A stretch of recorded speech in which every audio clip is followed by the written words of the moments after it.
The Central Pacific hurricane season is here, and while the forecast predicts a near to below average hurricane season in Hawaii this year, there is always the threat of flash flooding from passing storm systems. We're also in our dry season, increasing the chances for potential wildfires. PBS Hawaiʻi wants to make sure you're prepared for both. Tonight's live broadcast and live stream of insights on PBS Hawaiʻi start now.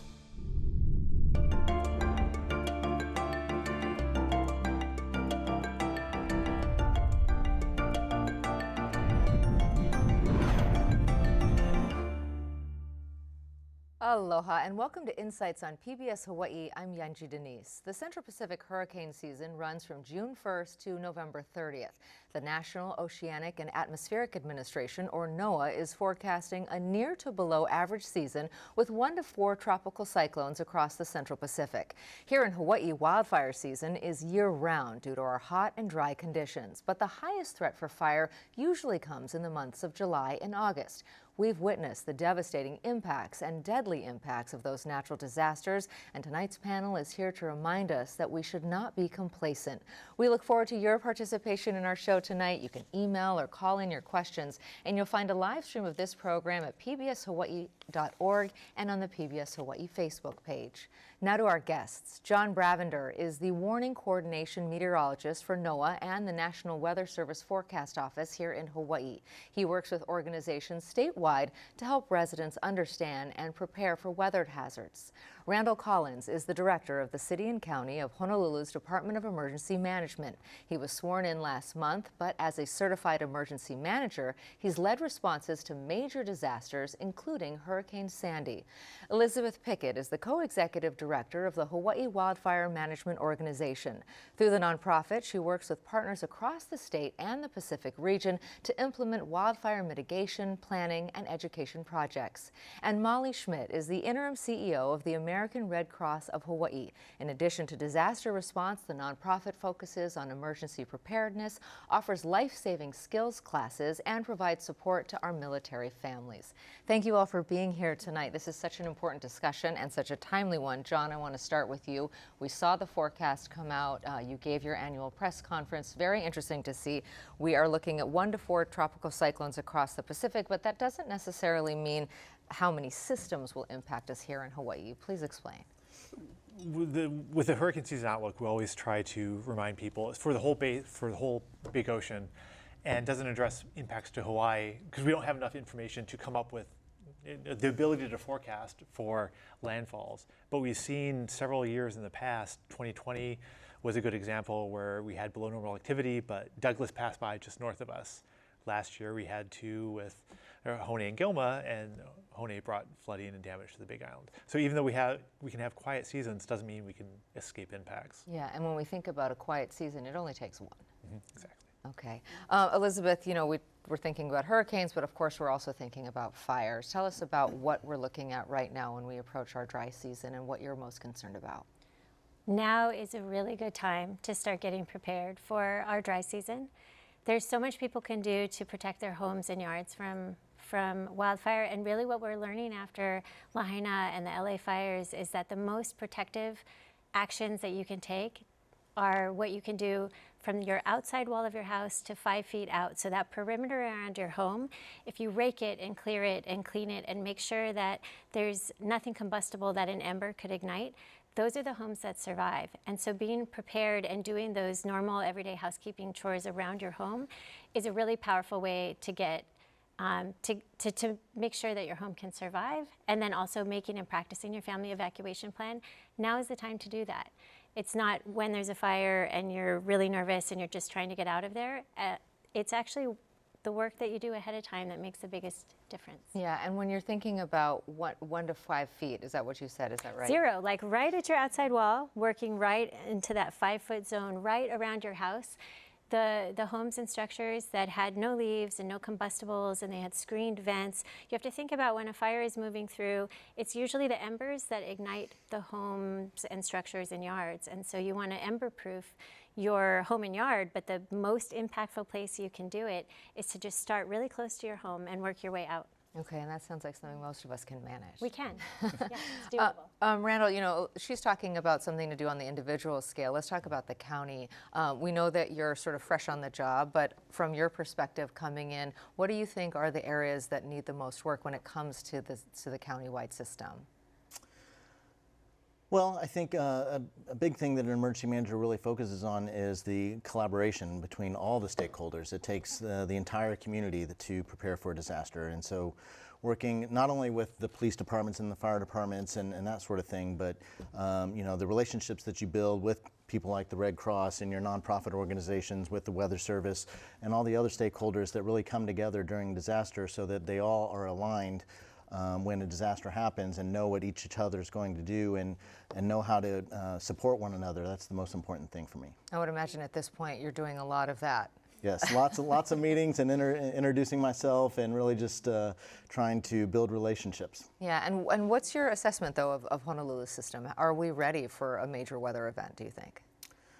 Well, I think it's important to note that when we talk about natural disasters, the very definition of a disaster is that you know, we're going to be out of resources or shy of resources, and it does overwhelm you. And so there's no community that's ready for a disaster. That's the whole definition of a disaster. So I think the focus is really to always be vigilant, always know how to get information, and always be prepared you know, from the individuals and families here.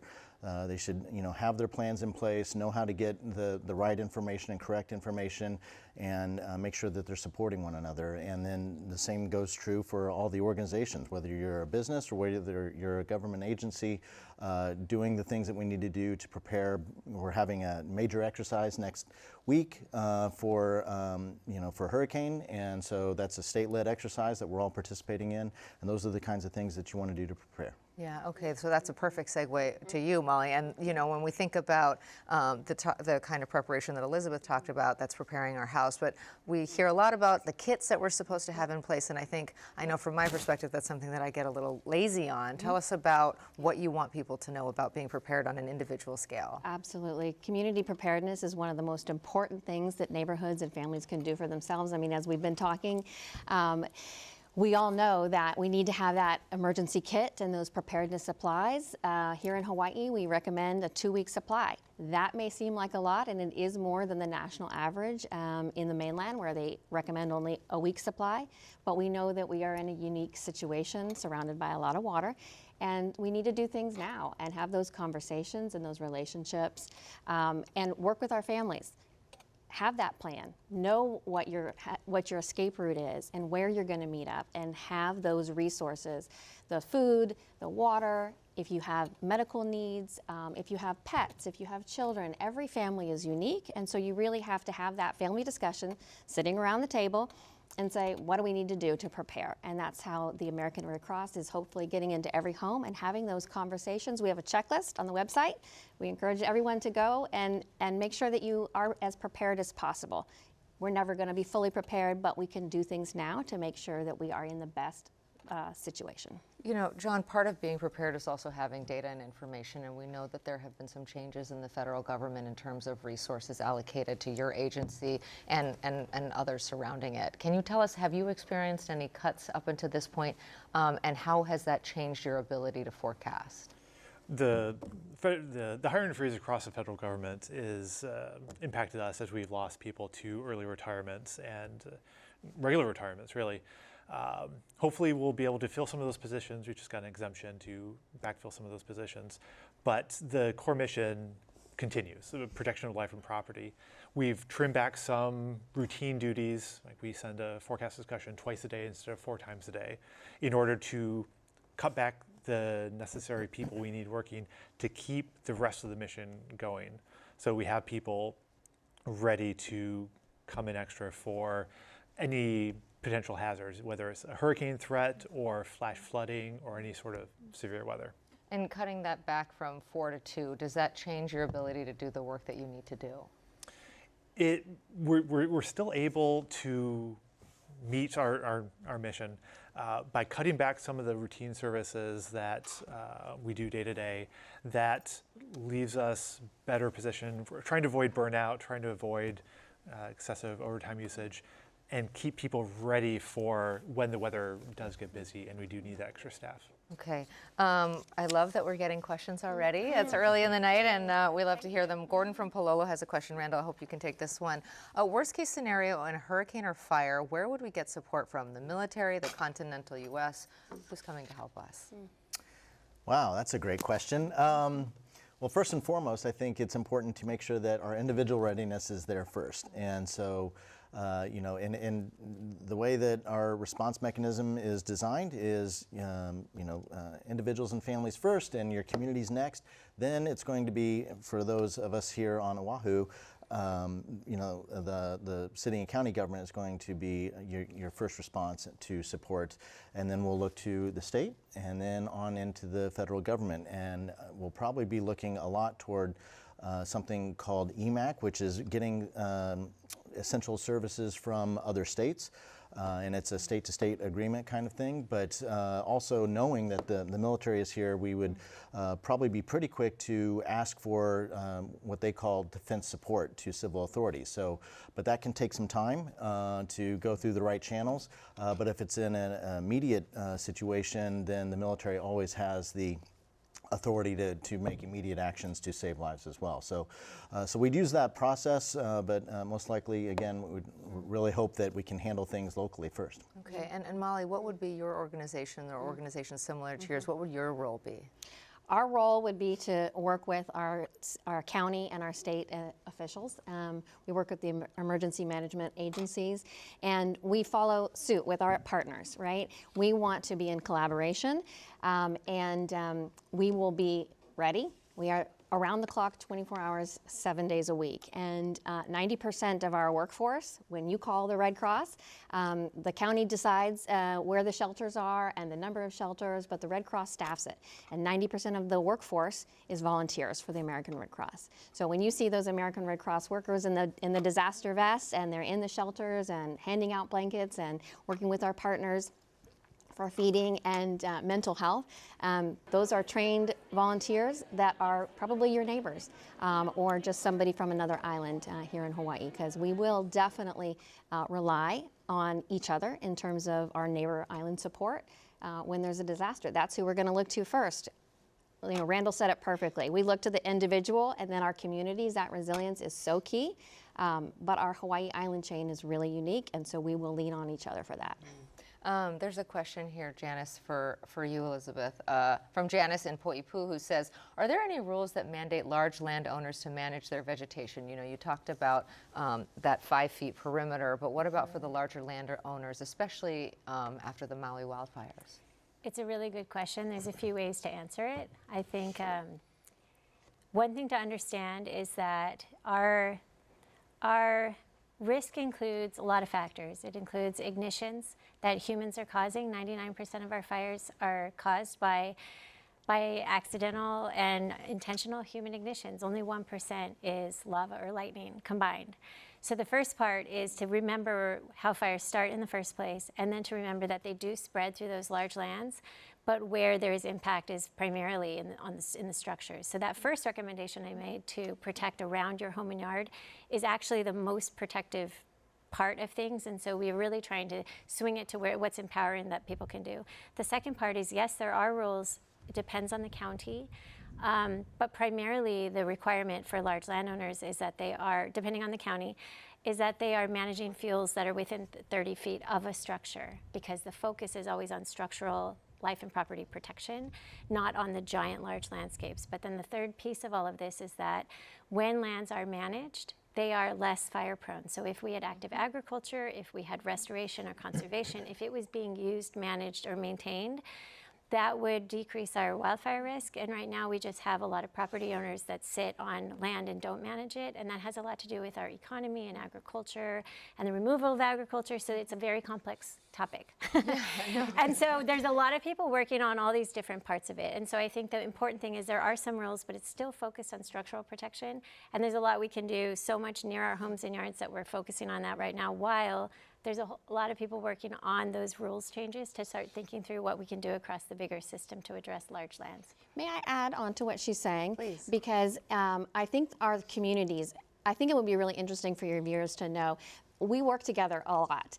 And one of the things the American Red Cross does is free smoke alarm installations. That's great for our kapuna or our communities who are vulnerable. But we also work with our FireWise community and the Hawaii Fire Management Organization. And so when we go into a home, we are going together because we're doing the smoke alarm installation, and it's a perfect time to say, and here's our partner, and we're working together, and they're doing the outside, we're doing the inside. It's one contact with the family. Then they feel like, wow, I've really gotten some benefit, and it doesn't feel, piecemeal. So we're really making sure that we are using resources wisely and being good stewards of, our community and our resources, because we want to impact and make every home resilient. And the way we do that is pick up the phone and we say, hey, we're going into this neighborhood, and they're going to come with us, or we're going to go with you, and vice versa. And like with Noah, we're always on the phone when we see disturbances. And so we're working in harmony to make sure that our Hawaii communities are as safe as possible.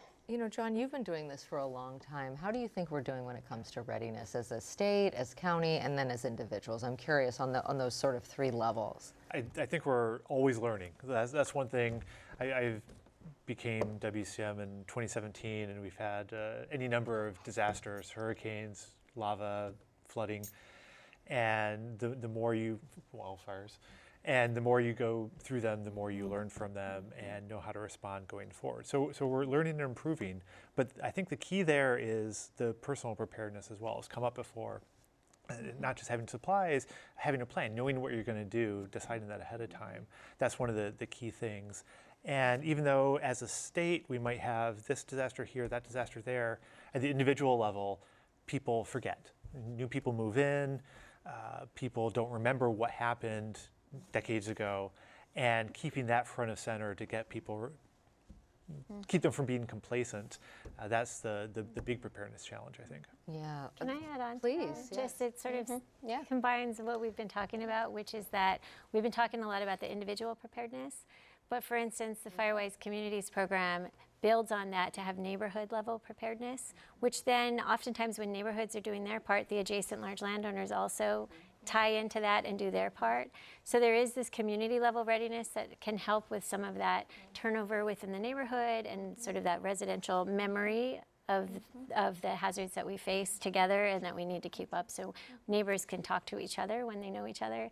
And when it's more than just one house, but you have a whole neighborhood actively preparing, the protection grows and grows, right? So we've talked a lot about the individual preparedness, but there's also community level, and then it starts to extend out from there. So we do all have a role, and we all need to be doing this together. And exactly what she's talking about, like those emulate the values of the Hawaiian community. We are family-based, we are neighborhood-based. That sense of ohana and the responsibility that we have to all of the generations, that is part of like how we just operate.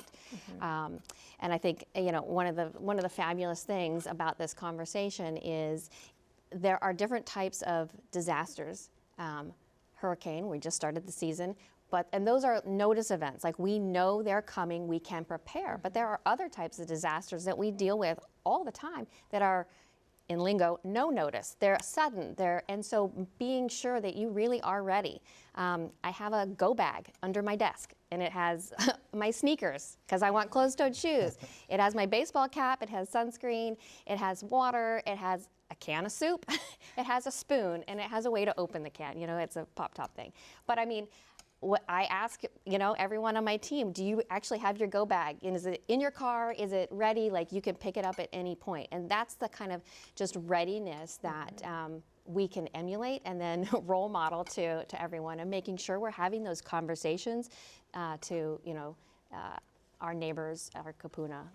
I am not there. I mean, I got to be honest. I'm happy if the batteries and the flashlights at home are working. I didn't even talk about the hand crank and if there's no power, right? And to your point, Trevor from Kalihi says, we used to have disaster preparedness information in the front of the phone books. Those info pages explains the type of sirens that would be sounded for specific emergencies. That information is not available in any of the materials that are distributed now. How can we make emergency preparedness information, more available, specific, and useful. You know, your website has a lot of resources, as does yours, and I would imagine city and county, and so I mean all 4 of your websites. But for people who feel like, oh, it used to be easy, I could just look at this one page. There's no phone book anymore. The American Red Cross does have a free emergency app, and you can put in your zip codes and say what kind of disasters you want to get notified on, and you know, so I have one on volcanoes, I have one on a 5.0 earthquake. I want to know where it's happening. And it's anywhere in the nation. If you have, your grandma is in Texas, you can do that and get the alerts. And then you can call and ask and make sure, hey, I just saw there was a flash flood. Like, tell me you're okay. So I think using technology smartly, but also preparedness, that every day, disasters, knock on wood, don't happen all the time, but it just takes that one. So being prepared with our elementary schools, we have a program called Prepare with Pedro, and we go into the like K through 3 is our target audience, because we want them to get used to having those conversations, and they go home with their coloring book and hopefully they're telling their family, this is what I learned and what's our evacuation route. And hopefully there's an answer, and if not, then it spurs that conversation. Yeah, I mean, evacuation routes, we learned, are so vital after Lahaina. I'm curious, there's a question here for the panel. Between hurricanes and wildfires, which disaster threat concerns you most for Hawaii? I would imagine that each of you has a bias, but I'm curious, and you know, hurricanes and wildfires, as we saw in Lahaina, are tied together, right? Because that was a high wind event that then made that fire all the more worse. So Elizabeth, we'll start with you. Which one concerns you more? To go first. I think of it in 2 ways. Wildfires, we're having them all the time. We have over 1,000 fires a year, and so there is a need to be prepared all the time. There is a need to do that maintenance we talked about all the time. We have a lot more fires than we have hurricanes. The other thing, though, is I feel more hopeful about fire, because fire can only travel where there is fuel, and we can manipulate the fuel. We can mow the grass, we can sweep the leaves, we can shore up our residential structures, we can harden our homes with non-combustible building materials. So there's a lot more we can do. We cannot control a hurricane, we can't control a flood or a tornado, but with fire, we actually can prevent, we can reduce, we can change the way fire travels along the landscape. We can make it so the embers can fall, but nothing ignites, because we took care of that ahead of time. So it's a little bit, you know, they both matter, and we have more fires, but there's more we could do about it. People are not necessarily doing that yet, so they're both of high concern to me. Yeah, John. No, we cannot control hurricanes. I want to emphasize that. We're going to just prepare for them. The interesting, mention both of them at the same time. In 2018, there was a fire in Lahaina as well during Hurricane Lane. Heavy rain on one side of the island, wildfire on the other side. So even, you know, we were talking earlier about the sheer number of microclimates we have in the state, and you can have heavy rain and fire at the same time.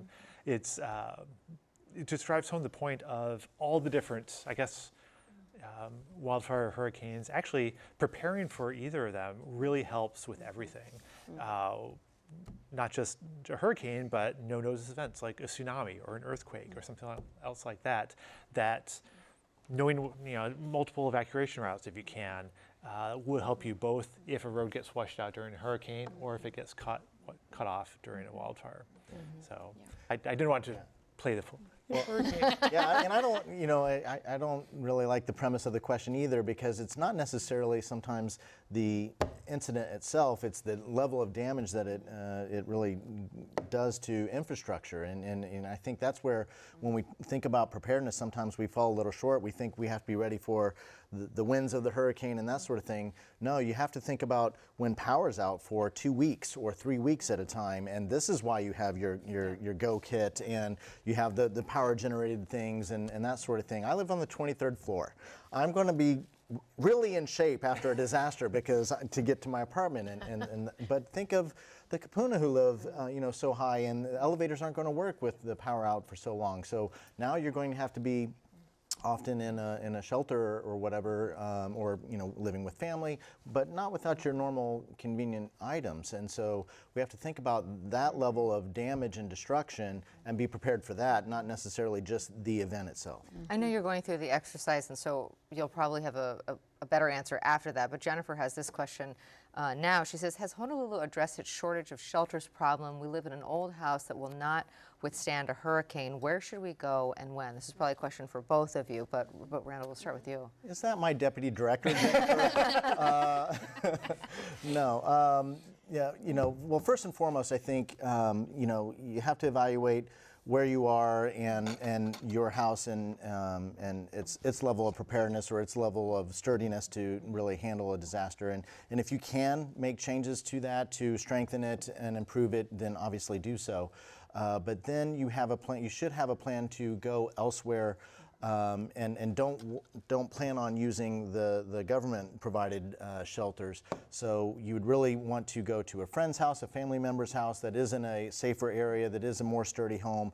Work that plan out, because we really want the shelters that we open to be a place of last refuge, if you will. And maybe even your work is an option. So you can work with your employer, and will they take you into your office space and create shelters, work-based sheltering in the office kind of thing. So trying to keep the burden off of those places of last refuge, which is really for those that really just have no other options. Yeah, Molly, what are your thoughts on that? Yeah, evacuation centers and shelters, they will pop up wherever there's need, right? So we will always respond in the communities that need us most.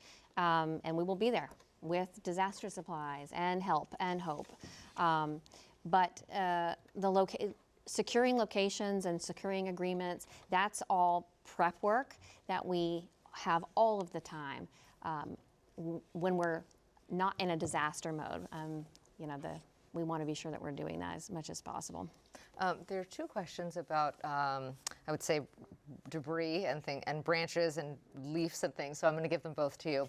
Okay. This is Miles from Hawaii Kai. Who is overseeing that public-private properties that are being maintained when it comes to overgrowth? And I think that goes to the sort of neighborhood pressure that you put in, right? If all the neighbors are doing it collectively, then that one house or that one landowner sticks out all the more. And then I'll redo the second one. You can answer both. Moses said, a few years ago, as a hurricane approached, we took a bunch of precautions, including trimming branches from the trees, securing loose items. Our neighbors did nothing and left all kinds of loose things in their yard that could have been blown over all over the place, including through our windows. How do you deal with that? So we were actually just talking about this before the show, which is that there is a lot of concern about what's going on the other side of your fences, whether it's large landowners, whether it's your neighboring properties. It is real. It is real that the adjacent large lands can burn and throw embers toward your house, but whether your house can survive that or not is up to you. And similarly, with any other sort of debris, it can be very frustrating if you live next to a vacant lot that's just not managed, or you live next to a home where the vegetation is just not managed. But we are encouraging Firewise communities. It puts on social pressure, and it makes it the cool, fun thing to do, and it builds community to be a part of those community efforts. We're encouraging HOAs to start to regulate some of those things, because there's a lot of power in an HOA to address those issues. And then you start working your way up. We're working on improving our county ordinances to include some of those protective measures that everybody is required to do, but people don't like being regulated. So if you want your neighbor to do it, you better be okay with the fact that you're going to be regulated too. Because a lot of times we've had some calls to come out and look at the neighbor property, and then theirs is worse than the neighbor's. So we have to be thinking through all of that at once and try to figure out where we go collectively. And over time, maybe there will be legislation, or there will be an increase in codes. But we are all sort of working together among all the partners to figure out how best to do that, to achieve the goal without over-regulating, or it requires a lot of capacity to enforce.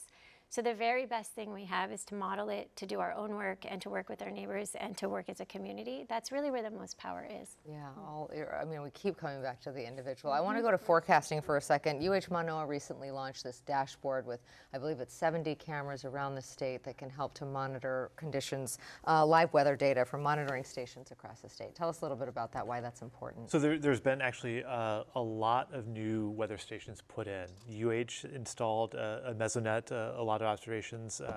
Hawaiian Electric has deployed a lot of weather stations in their equipment as well. And from a meteorologist standpoint, it's amazing having that much data. We always thought, oh, this area has to be really windy there. Now we have an observation there, and like, holy cow, that's really windy. And it helps us, one, it feeds into all the computer models that we have. So the better we understand what's going on right now, the more accurate we can forecast in the future. But also from an interpretation standpoint, we say, okay, we see this pattern, this is what's happening here, this is what is actually happening on the ground. So if this changes or we see this again, we know what will happen. So the influx of data over the past couple of years has been really great from the meteorologist standpoint. Yeah, I mean, Elizabeth, these cameras are incredible. The HECO cameras in particular, if you go to their website, I mean, you can basically go, you know, my mother lives on Hawaii Island. I can go see just down the street from her house what the beach looks like, right? And that is pretty incredible in real time, all the time. How are you utilizing this resource? Well, it's a part of a package of a lot of new activity that's going on. Since Lahaina burned, and by the way, there were other fires that same day. There was not just Lahaina. I just want to note that there were several fires on Maui, several fires on Hawaii Island. So since that day, really, it's really elevated. What tools are available? There are data. There are cameras.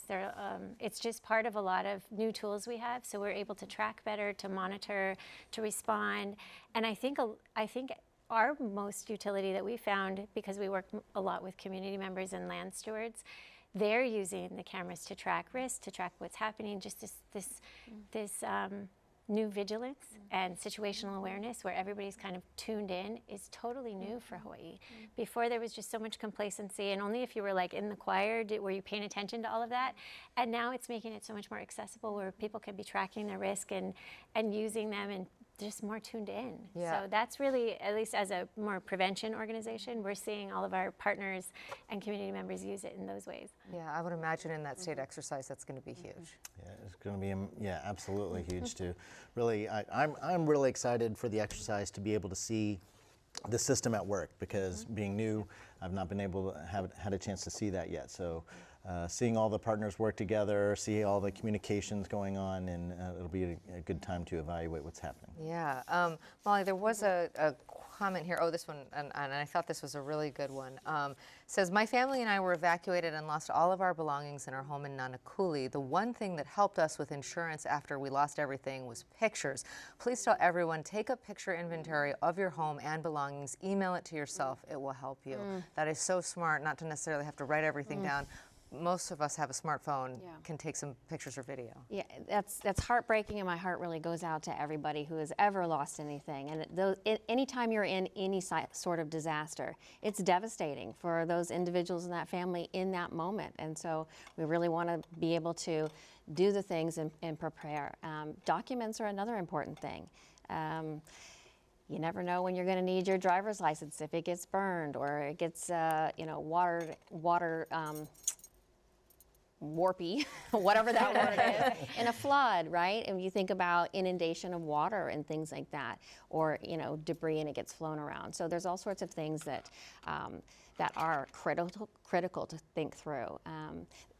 Randall made another point. Can I just go back to something? Because when you were talking about preparedness and because of the way that the Hawaiian Islands are uniquely situated and we are so dependent upon imports and the ports, we are talking a lot about individual preparedness, because that is something we can do. We can't control the speed of the ships coming here. We can't control what's on those containers midway through the ocean when we get a report from NOAA. When we get the reports, then the Red Cross and all of our partners, we are gearing up very quickly behind the scenes, way before it even is a thing, because we know we need to be prepared. So at the American Red Cross, resilience, community preparedness, capacity building, where we're training our volunteers and making sure that we're ready. We're looking at our pre-positioned supplies around the different islands to make sure we have every neighborhood and community served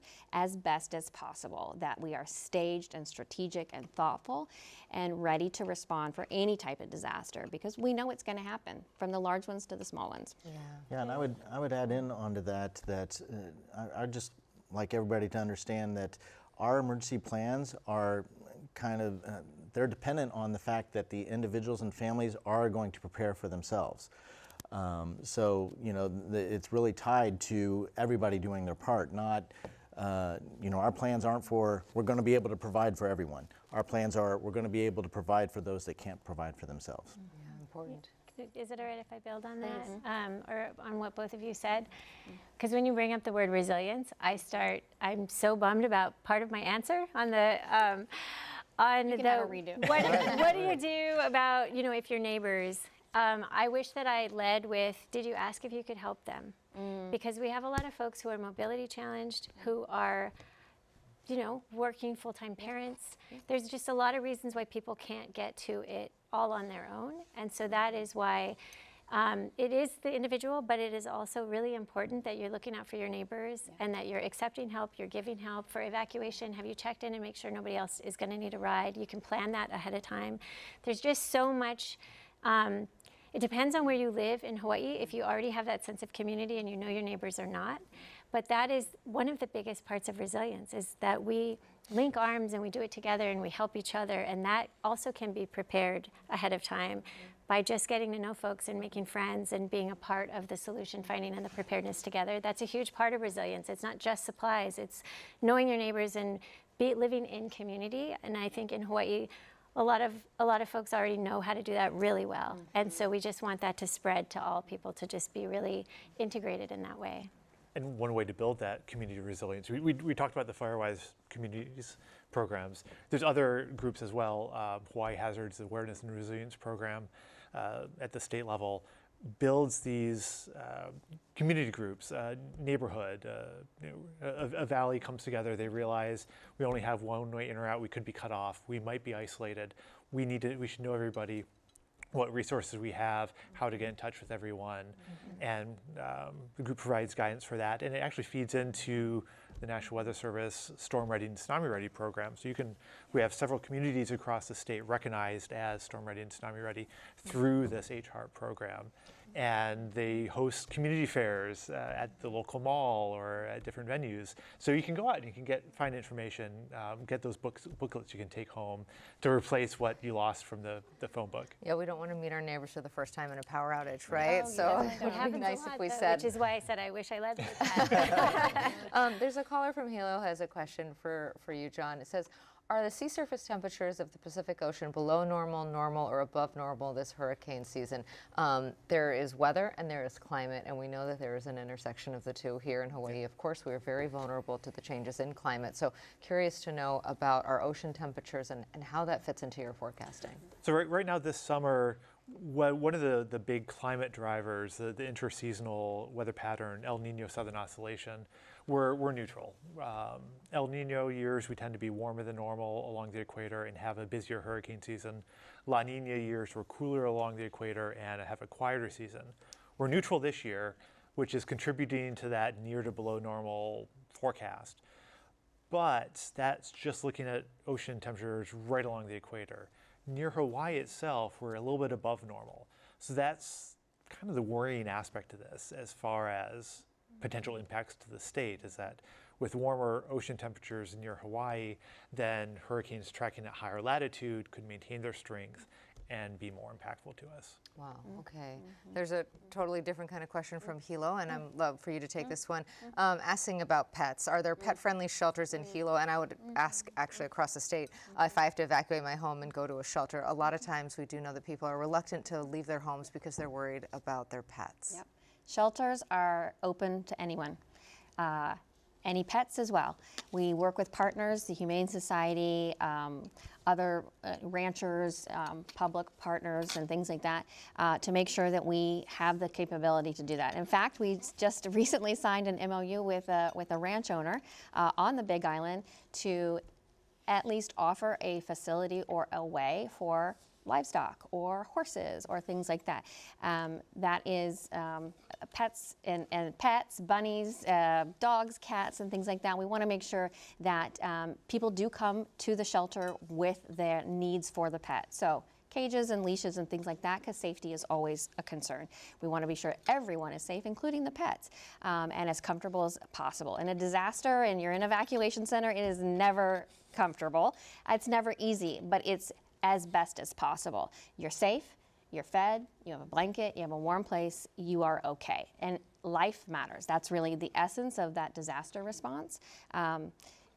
Unfortunately, sometimes we do lose things, but you know, those can be replaced. But our people and our family and our friends can't. So those evacuation centers and our pets are part of the family. So I totally understand it and appreciate that question. Well, and this is where the pre-planning for your evacuation and your shelter areas are really important, because if you have livestock, do you have a plan to get the trailer? Do you already have it set up, and do you know where they're going to go? Do you have your, you know, your cat carriers and everything else? That needs to be part of your family evacuation planning, and not just how are you going to get them out, but where are they going to go?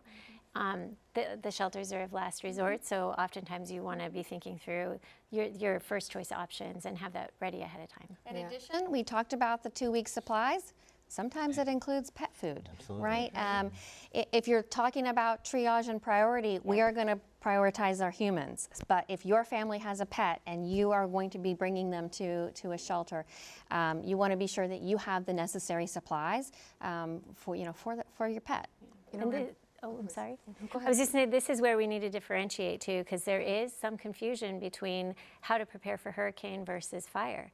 So if you're evacuating from a fire, you need your go bag and you need your pet carrier, and you need to be out the door early, ideally, so that you're not part of that evacuation traffic. You're leaving early.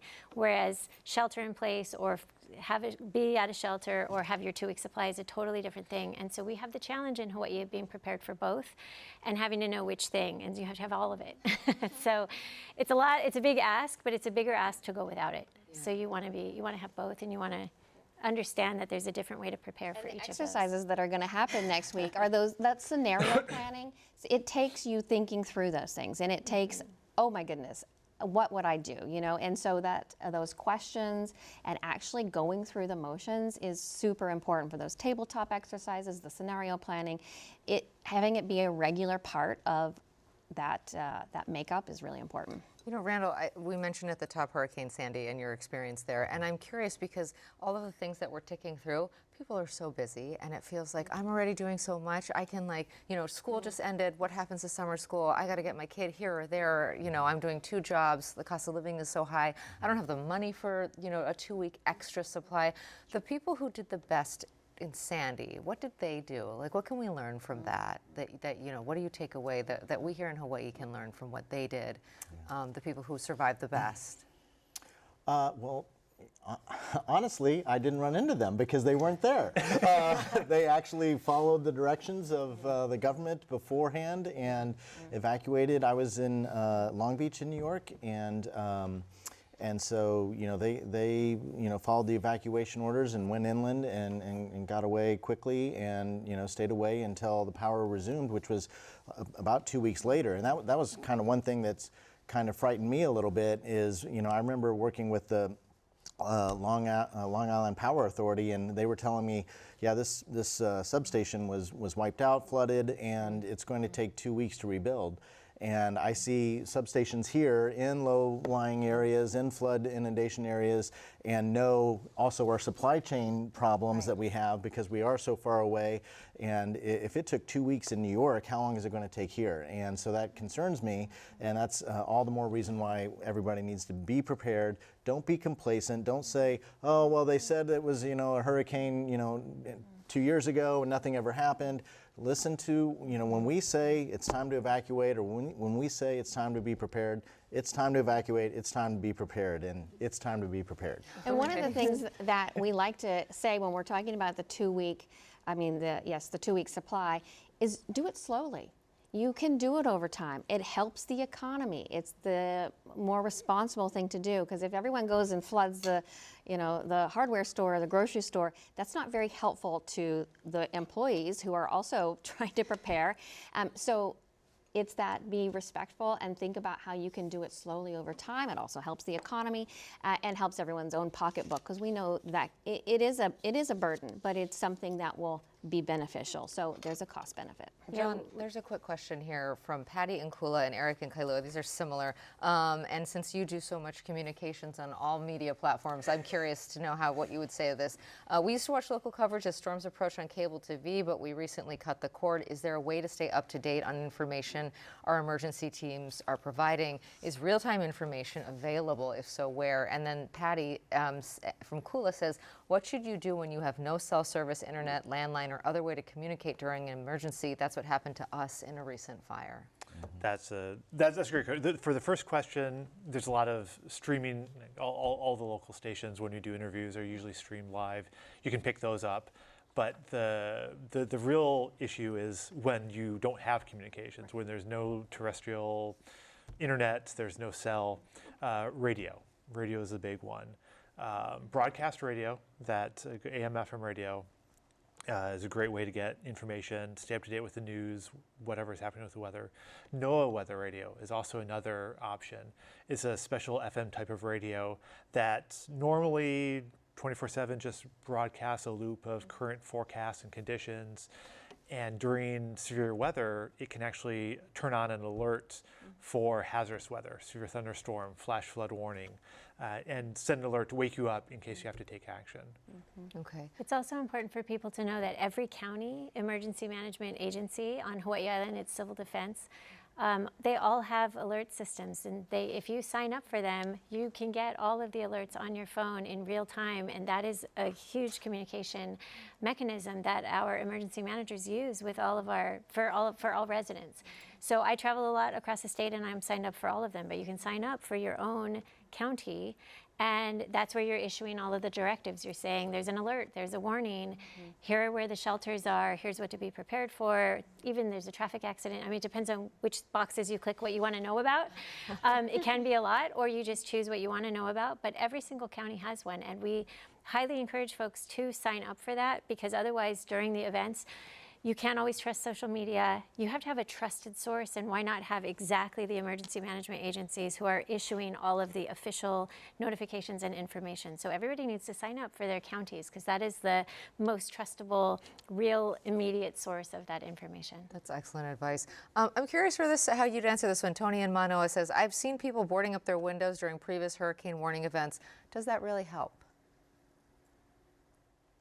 Yeah, sure. I mean, you know, it's important to, but, you know, actually we were just talking about it, you know, before in backstage, and there can be some complications to that if you don't really have a plan, you don't know the size of your windows, you don't have the right equipment, or you don't have the you know, if it's just you as an individual, some of those boards can be pretty big.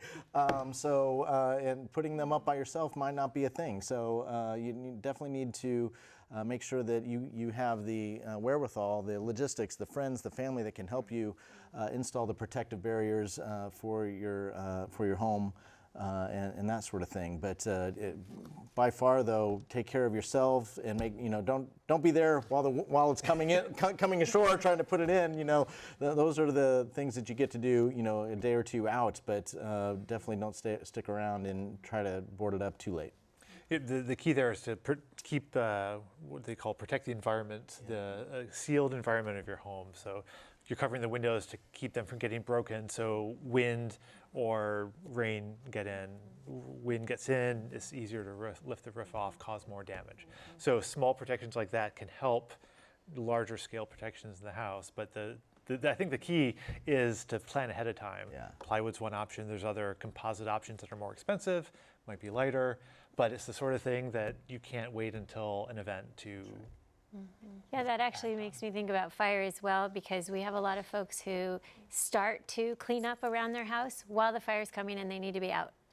And so all of that stuff needs to be planned ahead of time and done as much as you can so things are ready, and then you can go quickly with the peace of knowing you already did all you could, because the late evacuations often lead to injuries, or you're stuck in a place you don't want to be, or evacuation traffic where things happen to you while you're on the road and you're stuck because everybody left late, or even worse, you become a search and rescue, and now emergency responders are searching and rescuing instead of addressing the fire or the event, whatever's happening. And so for lots of reasons, It's really good to have all that stuff going on before, not during. That's like when finally people are like, now I have the energy to do it. Right. But if we live ready and we're raking and sweeping all the time, and when we go to the grocery store, we're picking up a few things as we have the money and time to do it, and then we're slowly building our stockpile. That's really how we need to live, because all of this is part of our reality. This isn't like a one-off thing. We live like this, and so we just can be ready all the time, and then it's not so much of a rush, now I care because I have to. Yeah, I We should mean, just care all the time. I really like what all of you are saying, but really this idea that we build it over time, right? That because the week before and everybody's at Costco at the same time and we're all buying and then the shelves are empty. the toilet paper and then there's none left, Yeah. right? So just a little bit of, I mean, if you were to prioritize how to start that, what would you say? I would definitely start with water, because that never expires. And there's different water filters, not filters, vessels. Some have spouts, some are pourable. But start with the water, and then those canned goods. If we're talking beyond food, I would definitely think about your medication and things like that. You want to be as smart as possible with those stockpiles, knowing there are expiration dates, but keeping stocking the refrigerator or the freezer. If the power goes out, you might want to think about different options, but the crank radio, and then your escape plans, and your sneakers, all of those things that are essential, and every family has their own unique thing. So again, it's looking at your own family's needs and making sure that you have just thought through it. And you mentioned the medications, and that's a really important one that the supply chain can be significantly disrupted.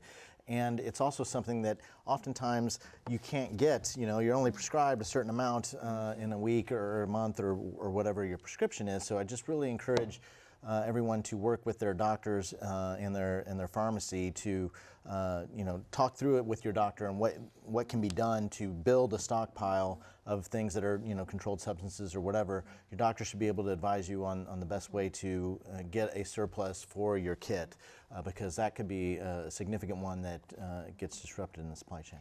One of the things we haven't talked about that I think is added onto this when we're talking about preparedness is the things that you can do. You can take a life-saving class. You can take a CPR class. You can know how to do things for yourself that are beneficial to your neighbor, your friends, and things like that.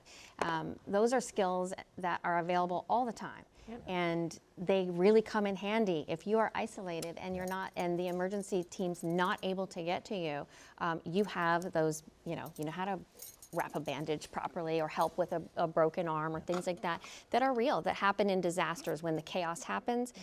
You want to just be as prepared and have as many tools as possible to make sure that you can be helpful to yourself and others. Well, and the most important real estate in a disaster area is the 12 inches between your ears, because and if you train your brain through education, through the classes and that sort of thing, making good decisions after disaster, we probably lose more people after disasters in the recovery aspects of things than we do during the actual disasters in many cases. So it's people just not thinking and making bad choices, and so learning how to react and how to act in a disaster is important. Yeah, John, I mean, do you ever get frustrated? Because, you're out here every year telling people to do this, and we have you on every year, so there must be a reason that we're inviting you back, because... Turn around, don't drown. Yeah, even I'm thinking, oh, what do I have in my kit? How much water do I have, right? And I talk to you at least on an annual basis. Randy mentioned turn around, don't drown. There's one thing that always comes up, that especially in the harbor, heavy rain, puddles, my wife will make a joke like, oh, should we turn around? Yeah, probably not a good idea. It wouldn't look good in the news if we got the car stuck for something like that. But it's an ongoing process. We've talked about a lot of the stumbling blocks, getting people motivated, even just having the bandwidth to think about something that hasn't happened yet, that what if. And that's why we have these conversations. That's why I come back every year to talk about this, because it's the reinforcement and the repetition and reminding people.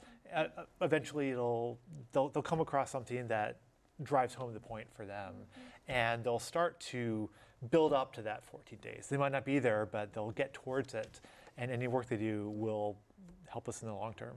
Yeah, there's a question here.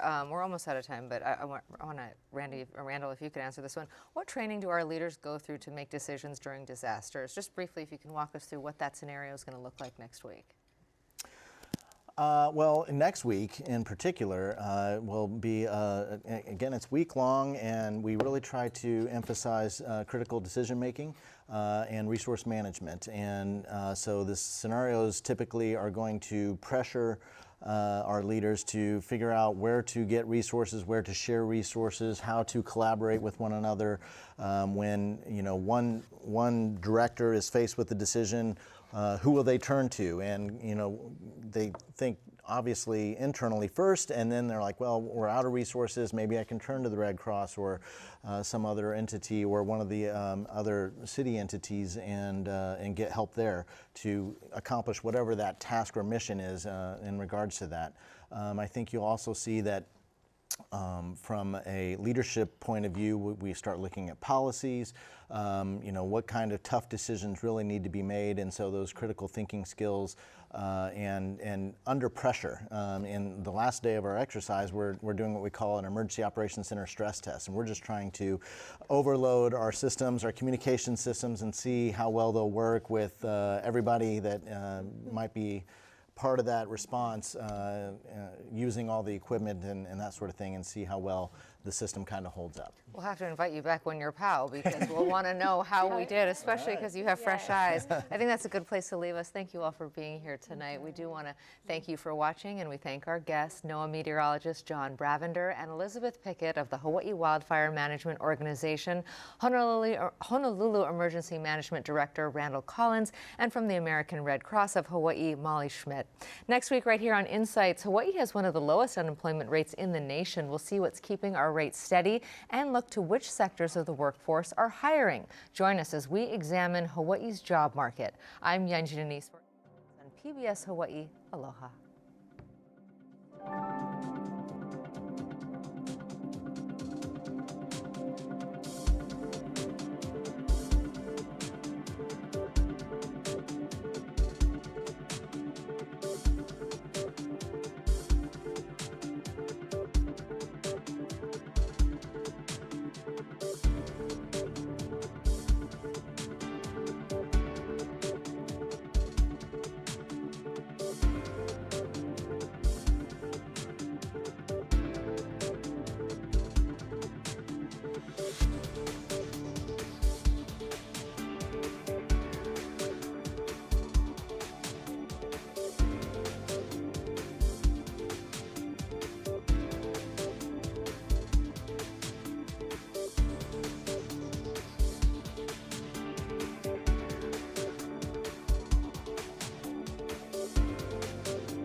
Local broadcasts of Insights on PBS Hawaiʻi are made possible by the support of viewers like you. Mahalo, and by Carl Smith Ball, providing legal services throughout Hawaii and the Pacific since 1857, making a positive difference in the communities where we live and work.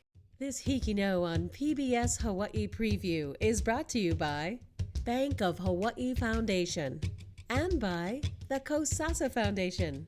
You try your best to tell people what you know, to help tell Hawaii's story, tell the Hawaiian story. From one storyteller to many, students take us on a journey through surfing, school lunches, and the places we call home. On the next Hikino, Tuesday night at 7:30 on